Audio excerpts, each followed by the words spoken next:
Hello students, welcome to my channel and this is your teacher Amira and I am going to teach you today parts of speech. ठीक है, the first part of grammar, the first step of grammar. अब बच्चों part of speech क्या होता है? Part of speech होता है जैसे कि हमारी इंग्लिश में हम जो इंग्लिश सीखते हैं वो दो तरीक़ों से सीखते हैं. एक तो होता है एनवायरनमेंट से सीखते हैं और दूसरा सीखा जाता है ग्रामर से. नाउ तो बच्चों हम लोगों की जो एनवायरनमेंट है स्पेशली जो यूपी बेस के बच्चे हैं या फिर महाराष्ट्र बेस के बच्चे जो भी है तो नॉर्मली ज़्यादा से ज़्यादा 50% के ऊपर बच्चों का जो एनवायरनमेंट होता है वो इंग्लिश का नहीं होता है. ठीक है, हमारे फैमिली में लोग इंग्लिश नहीं बोलते हैं. घर पे जो है मम्मी पापा दादा दादी चाचा चाची वगैरह सारे इंग्लिश तो बोलते नहीं हैं, तो हम एनवायरनमेंट से तो इंग्लिश सीख नहीं पाते हैं.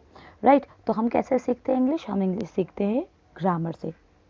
राइट, अब ग्रामर से इंग्लिश सीखने के लिए हमें उसके बेसिक पार्ट्स को जानना ज़रूरी होता है.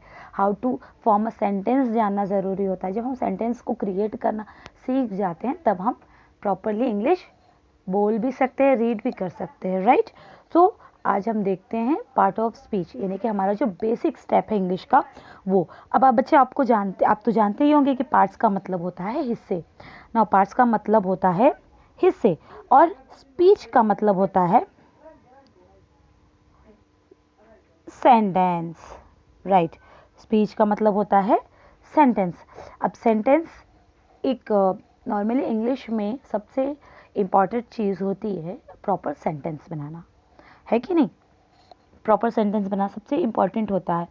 अब इस सेंटेंस के जो पार्ट्स होते हैं वो होते हैं उसमें different type of words, different types of words होते हैं. राइट, अब डिफरेंट टाइप्स ऑफ वर्ड्स जो होते हैं, फॉर एग्जाम्पल एक सेंटेंस हम बनाते हैं Ram is going to school. Right, Ram is going to school. Now यहाँ पर राम क्या है? मे बी नाउन हो सकता है, प्रोनाउन हो सकता है, वर्ब हो सकता है, एडजेक्टिव हो सकता है. इज क्या हो सकता है? वर्ब, प्रोनाउन, एडजेक्टिव क्या है? गोइंग क्या हो सकता है? Verb, adjective, pronoun, conjunction.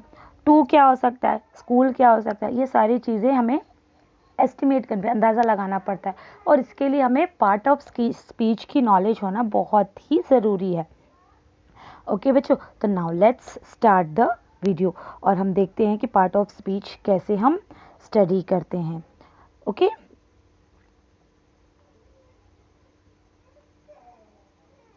बच्चों नॉर्मली हमको पता है कि हमारी जो पार्ट्स ऑफ स्पीच हैं उसमें 8 टाइप के पार्ट ऑफ स्पीच है.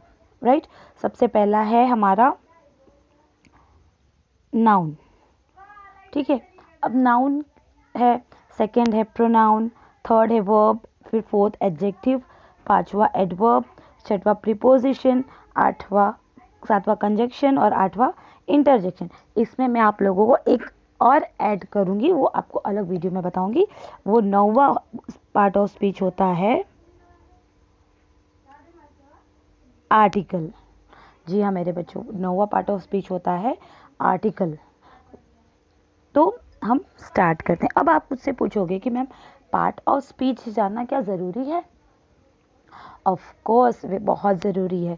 जैसे कि मैंने बताया कि इंग्लिश हम लोग सिर्फ 2 तरीक़ों से ही सीख सकते हैं, एक ग्रामेटिकली और एक एनवायरमेंटली. तो हम तो एनवायरमेंटली नहीं सीख रहे हैं, हम तो ग्रामेटिकली सीख रहे हैं. और ग्रामेटिकली सीखने के लिए सेंटेंस बनाना ज़रूरी होता है. अब सेंटेंस की जब हम बात करते हैं तो अगर हम सेंटेंस की बात करते हैं, हम एक सेंटेंस बनाते हैं. यहाँ पर अगेन ही is speaking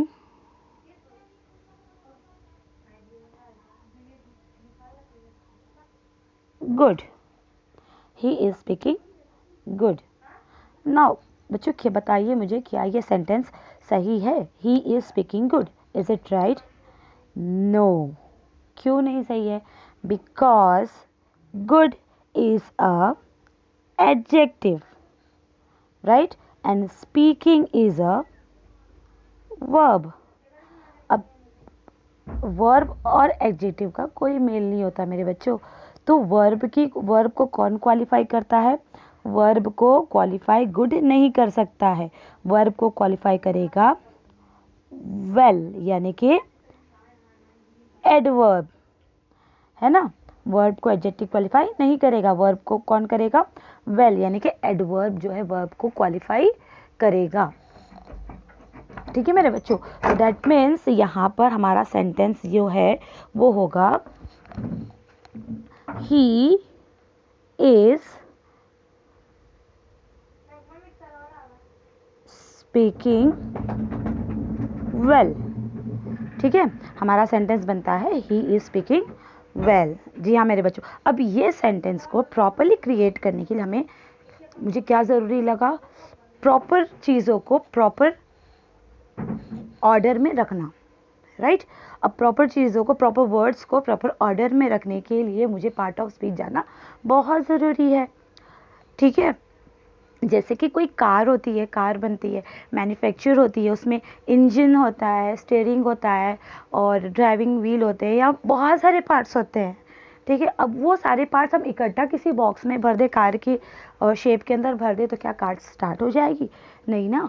तो उसके लिए हमें क्या करना होगा कि उस सारे पार्ट्स को, सारे चीज़ों को हमें एक प्रॉपर एक ऑर्डर में रखना होता है।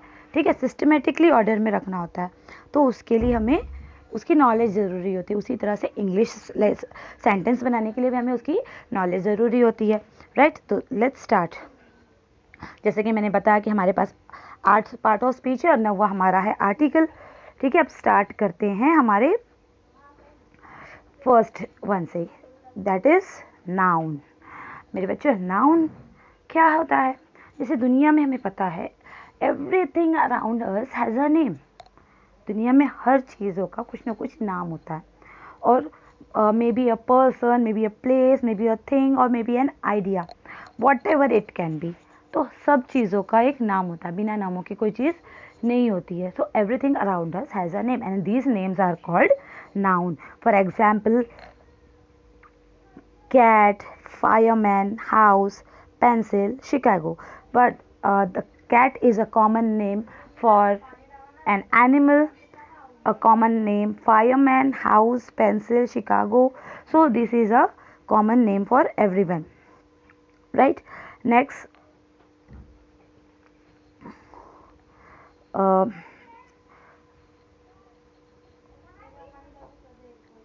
प्रोनाउन। अब प्रोनाउन की बात हम करेंगे बच्चों।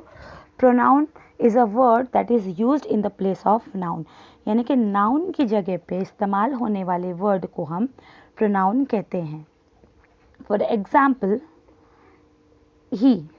अब यहाँ पर ही जो है आप किसी बॉय के लिए यूज़ करते हैं, किसी बॉय के नाम के लिए यूज़ कर सकते हैं, बॉय के नाम के लिए यूज़ कर सकते हैं। फॉर एग्जाम्पल, राम है, तो राम की जगह पे हम इंस्टेडली यूज़ कर सकते हैं ही। अब बार बार हम उस नाम को रिपीट नहीं कर सकते ना।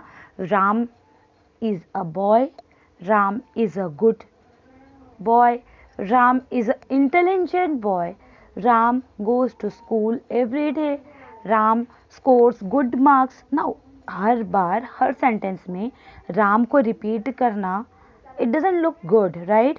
So in the place of Ram we will use he.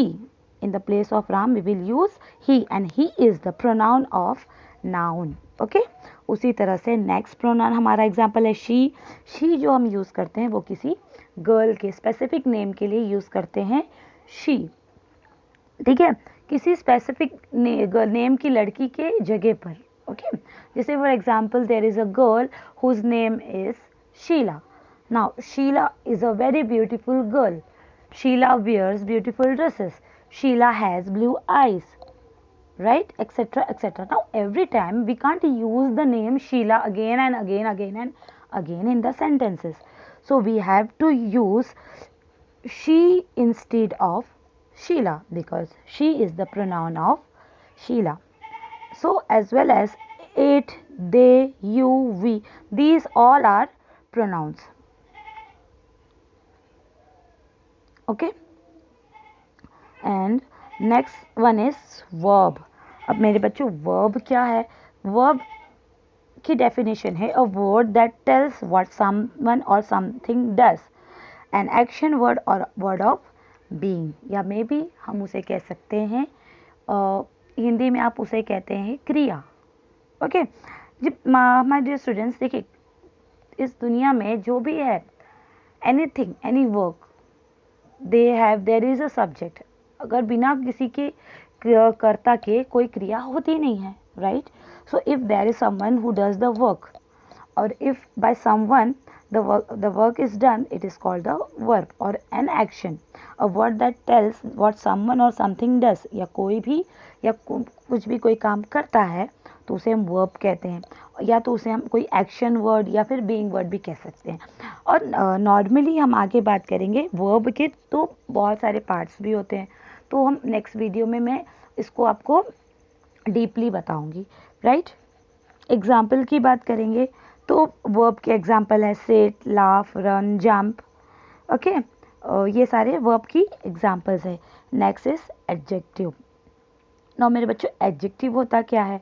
Adjective होता है जो नाउन को डिफाइन करता है, राइट? नाउन को डिफाइन करता है, यानी कि नाउन के बारे में हमें जानकारी देता है कि वो नाउन किस तरीके से है, यानी कि उसका आकार कैसा है, उसका प्रकार कैसा है, उसका शेप कैसा है, और वो दिखने में कैसा है, उसका वेट क्या है, उसका मेजरमेंट क्या है, whatever the adjective define this things. Okay, a word use to modify a noun, describe a noun. जैसे कि मैंने आपको बताया कि किसी नाउन को डिस्क्राइब करने के लिए हमें एडजेक्टिव का यूज़ किया जाता है।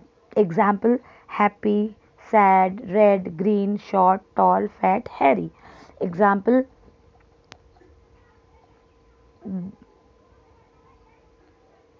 the girl is happy. Now here the girl is a noun and happy is its adjective, यानी कि यहाँ पर happy word जो है वो क्या कर रहा है? happy word जो है वो गर्ल को डिस्क्राइब कर रहा है कि यहाँ पे जो गर्ल है वो क्या है? हैप्पी है। अंडरस्टूड? तो इसी तरह से हम नाउन को डिस्क्राइब करते हैं। Next is adverb. Now adverb क्या है मेरे बच्चों? एडवर्ब जो होता है, जिस तरह से एडजेक्टिव किसी नाउन को डिस्क्राइब करता है, उसी तरह से एडवर्ब जो है ना वो वर्ब को डिस्क्राइब करता है। यानी कि हमारा जो वर्ब था, डूइंग वर्ड जो था, उसे वो एडवर्ब डिस्क्राइब करता है। सो डेफिनेशन उसकी है can be added to a verb to modify its meaning, can also modify adjectives and other adverbs. और यहाँ पर ये देखिए ये भी बताया जाता है कि ये सिर्फ वर्ब को ही मॉडिफाई नहीं करता, वर्ब को ही डिस्क्राइब नहीं करता है, वो एक एडजेक्टिव को भी मॉडिफाई कर सकता है और एक एडवर्ब को भी मॉडिफाई कर सकता है। जैसे कैसे? यानी कि आपको बताता है कि वो वर्ब जो हुआ है, फॉर एग्जाम्पल यहाँ पर हम बात करते हैं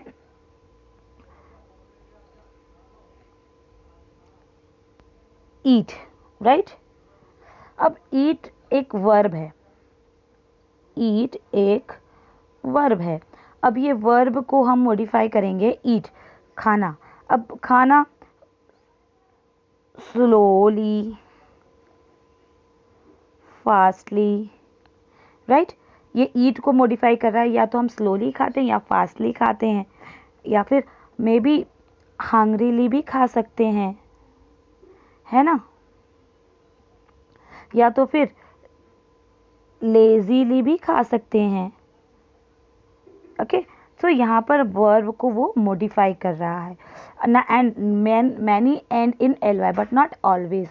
नॉर्मली जो है ये एडवर्ब ly में एंड होता है बट नॉट ऑलवेज, ठीक है? यहाँ पर इसके एग्जाम्पल्स दिए गए हैं, cheerfully, briskly, wickedly, delicately, fast, never, now. ठीक है, ये सारे उसके एग्जाम्पल्स है। Now next is preposition. बच्चों प्रीपोजिशन क्या है? Preposition is a word placed before a noun और pronoun to show its location और डायरेक्शन। यानी कि प्रीपोजिशन जो होता है वो एक किसी नाउन या फिर प्रोनाउन की डायरेक्शन या फिर लोकेशन को बताने के लिए उसे या तो नाउन के पहले रखा जाता है, ठीक है, नाउन के पहले लिखा जाता है, नाउन या प्रोनाउन के पहले, ताकि हमें उसकी लोकेशन या फिर डायरेक्शन जो है पता चल सके, ठीक है। may also show a noun or pronoun's relationship to some other word in the sentence। अब बच्चों इसको हम प्रीपोजिशन का अदर नेम भी बता सकते हैं कि हम इसे बोल सकते हैं कि ये एक रिलेटिंग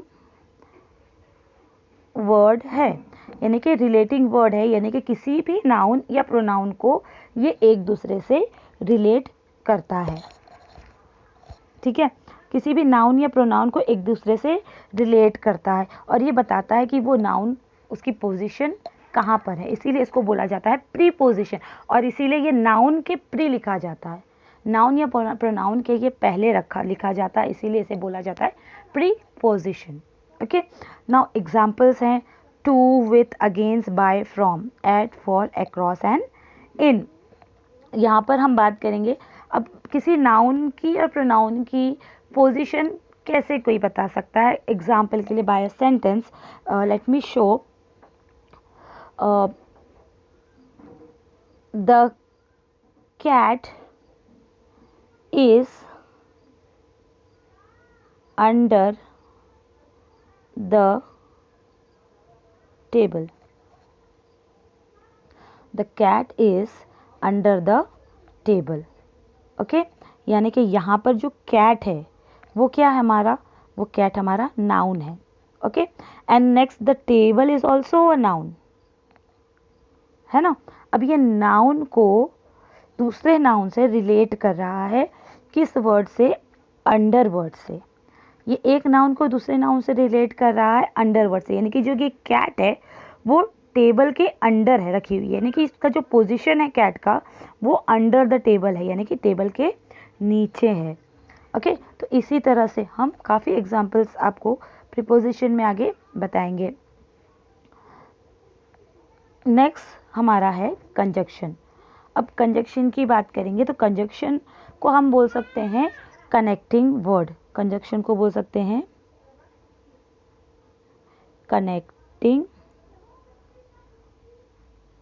वर्ड, कनेक्टिंग वर्ड बोल सकते हैं। अब कनेक्टिंग वर्ड यानी कि ये वर्ड जो है एक दूसरे को कनेक्ट करता है। एक दूसरे को कैसे कनेक्ट करेगा, एक दूसरे को कैसे जोड़ता है, चलिए हम देखते हैं। A word use to connect other words, phrases and clauses.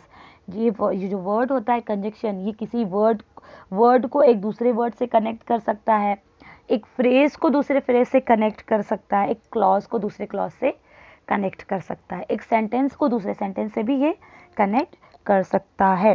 For example के लिए इसके अंदर हम वर्ड यूज़ करते हैं कंजक्शन के एंड, बट और बिकॉज। अब यहाँ पे for example I will tell you one thing कि राम इज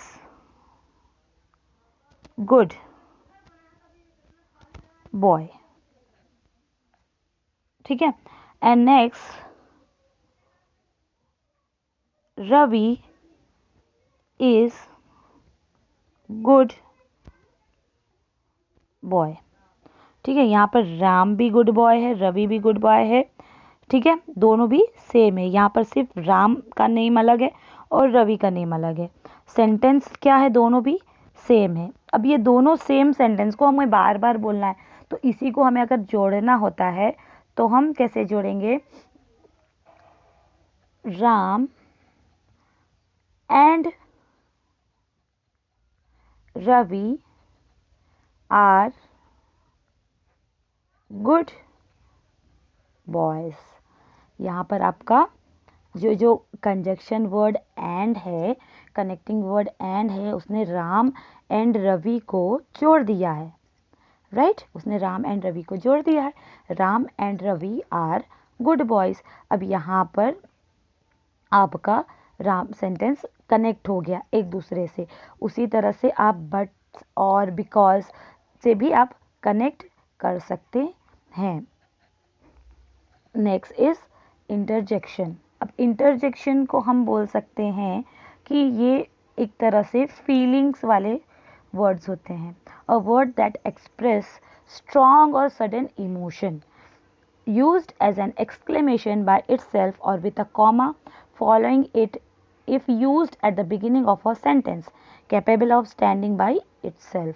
यहाँ पर हम बात कर रहे हैं कि ये जो इंटरजेक्शन है वो किसी स्ट्रॉन्ग या सडन एक्सप्रेस के लिए या इमोशन के लिए यूज़ किया जाता है और एक्सक्लेमेशन के साथ में यूज़ किया जाता है। यूज्ड एज एन एक्सक्लेमेशन के लिए भी यूज़ किया जा सकता है और किसी भी सेंटेंस के बिगनिंग में भी लग सकता है कॉमा लगाकर, विद अ कॉमा और फॉलोइंग बाय इटसेल्फ, सेंटेंस के साथ फॉलो भी कर सकता है, या फिर अपने आप में भी स्टैंडिंग इटसेल्फ, अपने आप में भी एक संपूर्ण सेंटेंस हो सकता है। एक फीलिंग, सिर्फ एक वर्ड से हमें सारी फीलिंग्स समझ में आ सकती है। For example, oh dear, my goodness, wow, ouch, yes, no, ये सारे क्या है? हमारे इमोशन वर्ड है ना।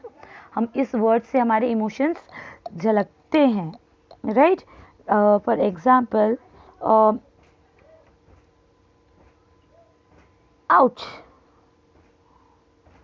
ये यहाँ पर हमें पेन का इमोशन हो रहा है कि आउच, समथिंग लाइक आई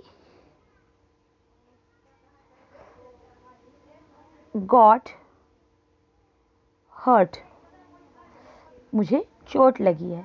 तो यहाँ पर ये जो आउच है, ये वर्ड मुझे मेरी सारी एक्सप्रेशन को एक्सप्रेस कर रहा है। Ouch, that means it's paining. उसी तरह से अलग अलग इमोशंस के लिए अलग अलग वर्ड्स होते हैं। ओके, एंड सो यहाँ पर हमारा पार्ट ऑफ स्पीच ख़त्म हो रहा है मेरे बच्चों। तो यहाँ पर मैं आपके लिए एक एक्सरसाइज दे रही हूँ। So if you can do, please comment me and please like my channel, like my video.